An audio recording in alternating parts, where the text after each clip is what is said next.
అరే ఇవాళ పెట్టింది దేవుడు రేపు పెడతాడు కదా, పెడతాడా లేదా? ఇవాళ దొరికింది కానీ రేపు దొరికిద్దా లేదా అన్నందుకే దేవుడు కోపం వచ్చింది. ఇవాళ పెట్టాను రేపు పెట్టనా, నేను ఇవాళ చూసుకున్నాను రేపు చూసుకున్నా. ఎందుకంత అవిశ్వాసం? దేవుడు ఎన్ని గొప్ప కార్యాలు చేసినా వారి అవిశ్వాసం ఎంత భయం. ఎందుకు అరణ్యంలో నడిపించాడంటే ఎక్కడ నీరు లేవు, ప్రభువా దప్పిక అవుతుంది ప్రభు అంటే ఆయన గొప్పతనం ఏంటో చూపించాలని బండలను పగలగొట్టి నీళ్లను రప్పించాడు ఆయన. హల్లెలూయా. చేదును కూడా మధురంగా మార్చి మరి నేను మిమ్మల్ని పోషించగలనని నిరూపించుకోవడానికి అరణ్యంలో నడిపించాడు ఆయన వాళ్ళని. కొమ్మ నరికి అందులో వేయగానే మధురముగా మార్చబడ్డాయి. వాళ్ళు నడిచింది అరణ్యం కానీ అన్ని అద్భుతాలే.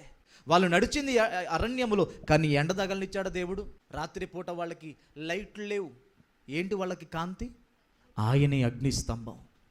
వాళ్ళని నడిపించేది మేఘం. వారున్న చోటనే పొద్దున్నే ఫ్రెష్గా పడుతుంది పైనుంచి మన్నా.